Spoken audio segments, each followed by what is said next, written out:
महाकुंभ में जो जाने गई हैं, मैं उनके लिए श्रद्धांजलि व्यक्त करता हूं।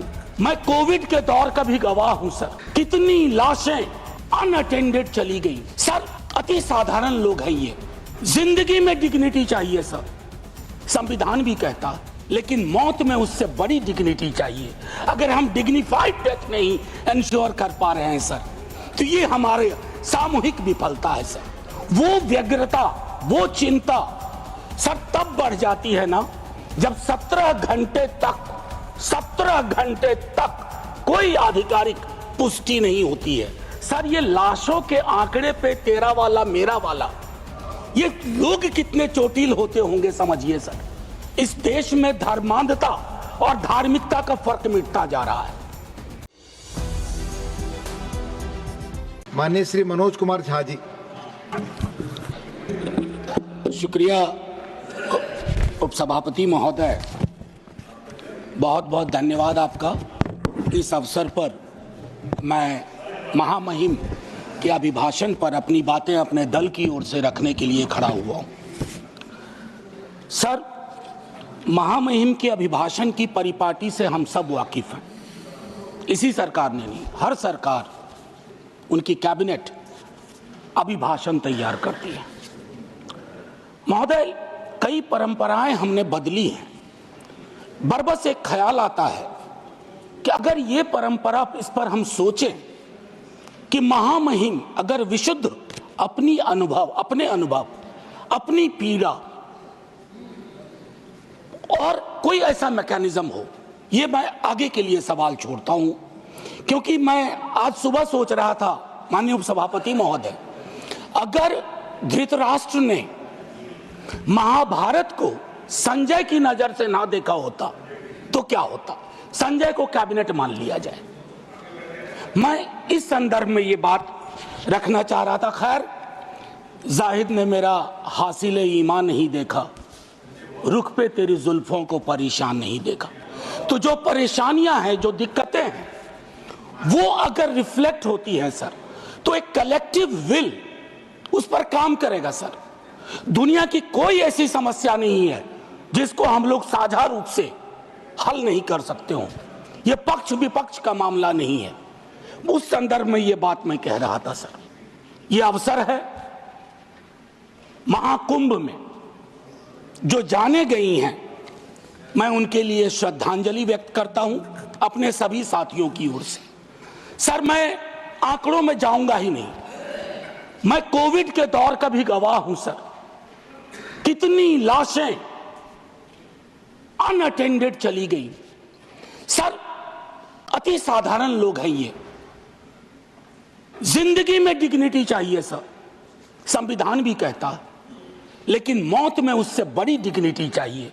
अगर हम डिग्निफाइड डेथ नहीं इंश्योर कर पा रहे हैं सर, तो ये हमारे सामूहिक विफलता है सर। क्या आंकड़े की बात करूं। मैं जानता हूं, मुझे फोन आते हैं, आपको भी आते होंगे, कि फलनवा वो गया है, कोई खबर नहीं लग रही है, फोन नहीं लग रहा है। वो व्यग्रता, वो चिंता सर तब बढ़ जाती है ना, जब 17 घंटे तक कोई आधिकारिक पुष्टि नहीं होती है, तो अफवाह फैलती है सर। और अफवाह फर्दर स्टैम्पीड को जन्म देती है। 2-3 जगह हो जाते हैं। और मैं क्या कहूं सर, मैं सोच रहा था कल जब बातचीत शुरू हुई, खड़गे साहब बोल रहे थे, बाकी लोग, मैं सोचा कि इतनी देर में नेहरू जी नहीं आए, तो नेहरू जी भी आ गए। 54 के कुंभ का जिक्र हुआ संभवतः, कि इतने लोग मारे गए थे सर। ये लाशों के आंकड़े पे तेरा वाला मेरा वाला, ये लोग कितने चोटिल होते होंगे समझिए सर। मैं आपके माध्यम से ये कहना चाहता हूं।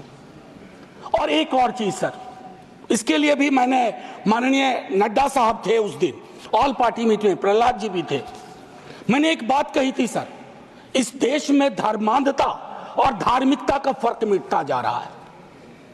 धार्मिक देश है हम, हजारों साल से धर्मांधता नई चीज है। डेली देखो, हर घंटे कोई बाबा आ रहे हैं, उनसे भिड़ने के लिए किसी मौलाना को भिड़ा दिया, वो ग्रह नक्षत्र देख के बता रहे हैं कभी नहीं नहाया तो कोई पाप नहीं धुलेगा। सर, ये परिपाटी संविधान के दृष्टिकोण से भी बंद होनी चाहिए। और ये जो प्रोडक्शन फैक्ट्री रिलीजियस बाबाओं की आ गई है सर, इसके उत्पादन पर भी रोक लगनी चाहिए। सर दिक्कत क्या है? प्लीज बैठकर सर, बैठकर बात नहीं आप आपस में बैठकर बात नहीं प्लीज। सर मैंने उसके कहा था कि हर धर्म के अंदर इस तरह के सुपरस्टिशन जन्म हो रहे हैं। और मैं एक और बात कहता हूं सर, ईश्वर को क्यों ठग रहे हैं? वीवीआईपी दर्शन, ईश्वर के समक्ष भी ये बात होगी कि एक जनसाधारण का दर्शन, एक वीवीआईपी दर्शन। सर ये संविधान सबसे मजबूत चीज है। पॉलिटिकल पार्टीज कलेक्टिव विल है, कोई वीवीआईपी दर्शन किसी मंदिर में, किसी दरगाह में नहीं होगा। तभी प्लीज आप बैठ जाइए। सर मैं सिर्फ इतना कहना चाहता हूं सर कि माननीय महामहिम ने एक बात रखी कि सरकार के निर्णयों से गरीब, मध्यम वर्ग, युवा, महिलाओं, किसानों को सर्वोच्च प्राथमिकता मिलती है। सर अगर ये सच होता तो मैं ये सवाल नहीं उठाता। आंकड़े तो हमें उपलब्ध ही नहीं हो पा रहे हैं सर, सेंसस ही नहीं हो रहा, तो बाकी छोड़ दीजिए। हम कास्ट सेंसस की बात करते हैं, यहां सेंसस का एलोकेशन ही देख करके चिंता में पड़ गए हैं कि आखिर कौन सी चिंता है। सर ये आंकड़े चिंता का विषय है सर। किसान प्राथमिकता में है और किसान से संवाद नहीं है। सर असल में एक बात एक कवि ने कही थी सर, आप मुझसे बेहतर जानते हैं कि लोहे का स्वाद लोहार से ना पूछो, उस घोड़े से पूछो जिसके मुंह में लगाम लगी हुई है। ये हम पूछना भूल गए हैं। सर मैं एक महत्वपूर्ण मुद्दा जो मैंने ऑल पार्टी मीट में भी कहा था, आय की घोर असमानता, ये हमको आपको आने वाले वर्षों में और परेशान करेगी। बिलियनियर ज्यादा हो उससे विरोध नहीं है, लेकिन ये जो खाई बढ़ती जा रही है सर, वर्ग और जाति का ऐसा खेल हो गया है कि लोगों के बीच में डेप्रिवेशन इंडेक्स, मैं आंकड़ों की बात कर रहा हूं। No cross talk please.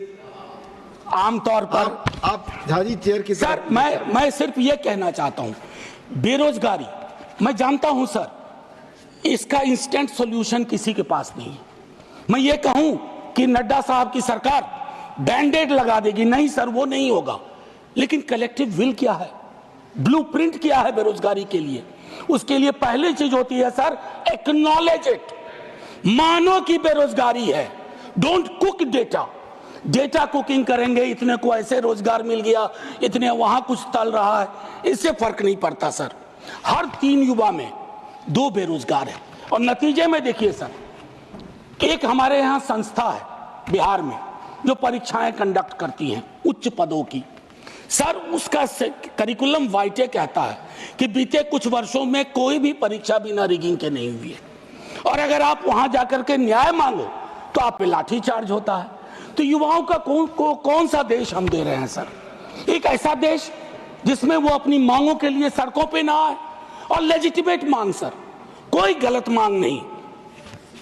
Sir मेरे रेलवे मिनिस्टर साहब के रेफरेंस से बहुत सारी ट्रेनों का जिक्र किया, वंदे भारत, अमृत भारत, नमो भारत, मुझे कोई गुरेज नहीं। नीरज भाई ने कल अच्छी एक बात कही थी, हम और नीरज भाई वैशाली एक्सप्रेस में एक बार मिले थे, ये बस्ती से चढ़े थे संभवतः, मैं सहरसा से था। सर मैं चाहूंगा कि वो जो पुरानी एक्सप्रेस और पैसेंजर ट्रेन्स हैं जो इस देश के 88-90% कैरेज को ले जाती है, लोगों को ले जाती है, उनकी क्या हालत, उनकी हालत अगर देख लें। और मैं तो कहूंगा माननीय रेल मंत्री जी से आपके माध्यम से औचक निरीक्षण करें, लेकिन भेष बदल के, मुरेठा उरेठा बांध लें, दाढ़ी बढ़ा लें, ताकि लगे नहीं कि ये वही व्यक्ति है, और फिर देखें कि अद्यतन स्थिति क्या है सर। सर पेज नंबर 25 में माननीय महामहिम कहती हैं वामपंथी उग्रवाद से प्रभावित जिले कम हो रहे हैं। बड़ी खुशी की बात है। लेकिन एक दक्षिणपंथी उग्रवाद भी है, एक दक्षिणपंथी अतिवाद भी है, और जिसके अंदर संभावना होती है कि वो छद्म राष्ट्रवाद का रूप ले लेता है। उसके बारे में हम क्या सोच रहे हैं, ये भी सर तय करना होगा। अन्यथा संविधान के मूल्य, ये सारी चीजें खारिज हो जाएंगी। सर, पेज नंबर 27 पे पैरा 31 महामहिम कहती हैं 144 करोड़ आबादी के क्षेत्र हैं, भिन्न भिन्न राज्य हैं, भिन्न भिन्न आबादी में भिन्न भिन्न क्षेत्र हैं, भिन्न भिन्न भाषाएं हैं। मेरी समझ में नहीं आया कि हमने रिलीजन को, धर्म को ओमिट क्यों किया इसमें।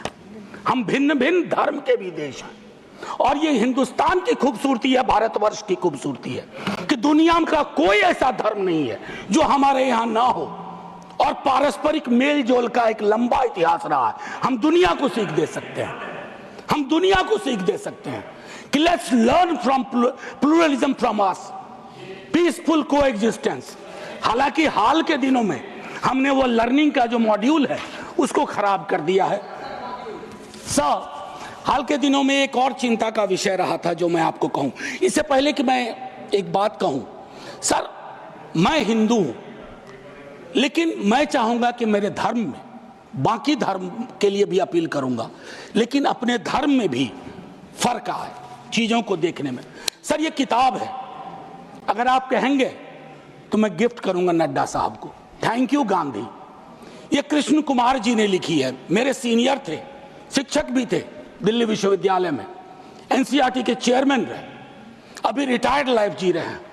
उनका एक दोस्त था मुन्ना, ब्यूरोक्रेट था मध्य प्रदेश का। He died an unfortunate death during Covid. उसकी डायरी के पन्नों से यह किताब बनी है। कृष्ण कुमार जी ने यह किताब ली।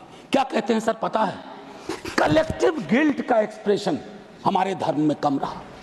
औरतों के साथ क्या क्या नहीं हुआ, कलेक्टिव गिल्ट नहीं। जातियों में देखिए किस तरह का व्यवहार रहा, कलेक्टिव गिल्ट नहीं। गांधी की हत्या के बाद कलेक्टिव गिल्ट का अभाव रहा। उस संदर्भ में यह किताब है। मैं ऐसे ही नहीं कह रहा हूं, मैं गिफ्ट करूंगा लिख करके माननीय नेता सदन को। बड़ा गडमड हो रहा है। अगर देखें महामहिम के भाषण में, अभी हाल के दिनों में चर्चा हुई कि स्टेट, सर पॉलिटिकल लाइफ में विरोध करना तो इनकी नीतियों का शुरू किया था विद्यार्थी के रूप में। तो हम कहते थे Indian state oppressive state, Indian state down down, लेकिन हम फर्क जानते थे राज्य और राष्ट्र का। हाल के दिनों में एक बयान आया नेता प्रतिपक्ष का, उसके बाद शुरू हो गया कि राष्ट्र को कहा नहीं भाई। मैं एक पेपर पढ़ाता हूं एमए में, डिपार्टमेंट ऑफ सोशल वर्क में, दिल्ली यूनिवर्सिटी में। उसका नाम है state political economy and governance. उसका पहले यूनिट में कहता हूं there is a difference between nation comma state comma its government. हम तीनों डिस्टिंक्शन को ब्लर कर रहे हैं। मैं राष्ट्र की खूबसूरती के लिए अपने सरकार की आलोचना करूंगा, मैं राष्ट्र की बेहतरी के लिए अपने राज्य की आलोचना करूंगा, लेकिन मैं राष्ट्र के साथ मोहब्बत में हूं इसलिए कर रहा हूं। इस डिस्टिंक्शन को खत्म ना किया जाए सर। एक चीज 2022 के अगस्त महीने में हमारे बिहार के मुख्यमंत्री जी की अंतरात्मा जागी, हम साथ आए। साथ आने से सर कुछ फर्क पड़ा, 5 लाख नौकरियां मिली, युवाओं में जोश आया। दूसरी चीज ज्यादा महत्वपूर्ण है सर, दूसरी चीज ज्यादा महत्वपूर्ण है। चलिए उस पर ऐतराज है, बाद में बात करेंगे। दूसरी चीज ज्यादा महत्वपूर्ण है, 3.5 लाख प्रक्रियाधीन के बाद जातिगत सर्वेक्षण हुआ सर। प्रधानमंत्री जी तक वो डेटा है, हमारे नेता सदन के पास भी वो डेटा होगा, वित्त मंत्री साहिबा के पास वो डेटा है, लेकिन उस डेटा के आधार पर बजट क्यों नहीं बनता है? वो 9वीं अनुसूची में क्यों नहीं शामिल किया जाता? सिर्फ इसलिए कि क्रेडिट नेता प्रतिपक्ष तेजस्वी को मिल जाएगा। आरक्षण का प्रावधान बढ़ाने की बात तो सिर्फ इसलिए कि क्रेडिट आप ले लो, उनको क्रेडिट नहीं चाहिए, क्रेडिट का कॉपीराइट फ्री आप ले लो। लेकिन फिर उनकी अंतरात्मा अचानक सो गई सर। अब जब सो गई तो अब जाग नहीं रही है। एनीवे सर, वो अलग मसला है सर। आप निजी टिप्पणी नहीं कर सकते। सर मैंने किसी का नाम भी नहीं लिया। आपने पहले नाम लिया, प्लीज हादी। मैंने नाम लिया था। नाम हटा दीजिए, कहिए मेरे मुख्यमंत्री। नहीं, ठीक है सर। सर इससे क्या होगा ना कि हकीकत भी समावेशी होगा। सर एक चीज जो मैं कहना चाह रहा था कि हाल के दिनों में अभी भी जब हम जिक्र कर रहे थे तो उसमें ये चीज कही कि जो मैंने कहा कि धर्म का जिक्र नहीं है, तो सर वक्त पे बहुत चर्चा हो रही है। इतनी कोशिश रहे, don't throw the baby with the bath water. बच्चे के गुसल के पानी के साथ बच्चा ना फेंक दीजिए। बस मैं इतना कहूंगा, 14-25 का उल्लंघन ना हो, आर्टिकल 14 और 25 का, इतना कहूंगा।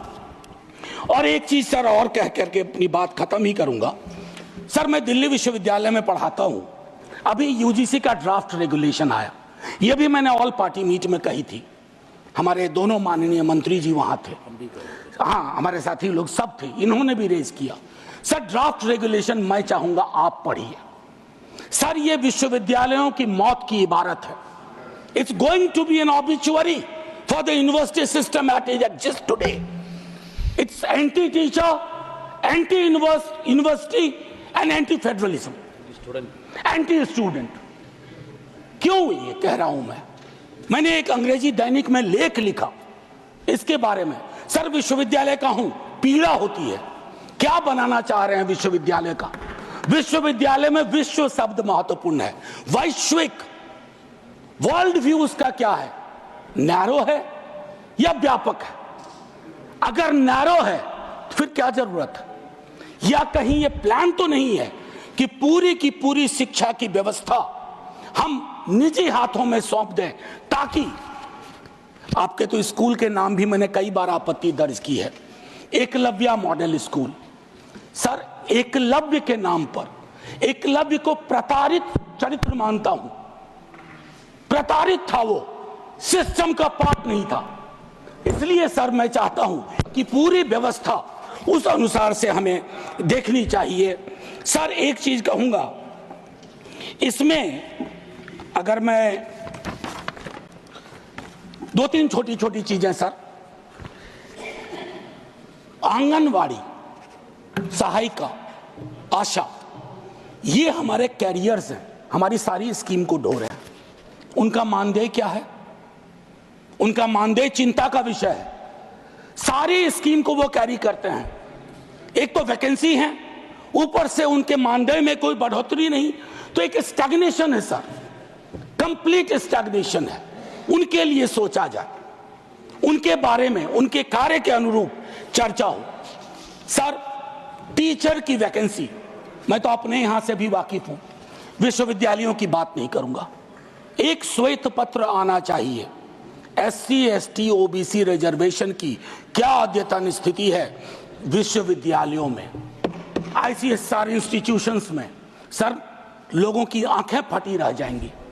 मैं बता रहा हूं, कोविड में जब मैंने बात की थी, जो आज मैंने कुंभ वाली बात की, बीजेपी के दोस्तों ने आके कहा somebody had to speak। Sir हम पार्टी अलग अलग हो, धारा तो एक है सर। लोग उनसे भी तो कहते होंगे कि हमारा रिप्रेजेंटेशन क्या हो रहा है, हमारे बारे में क्यों नहीं बोलते हो?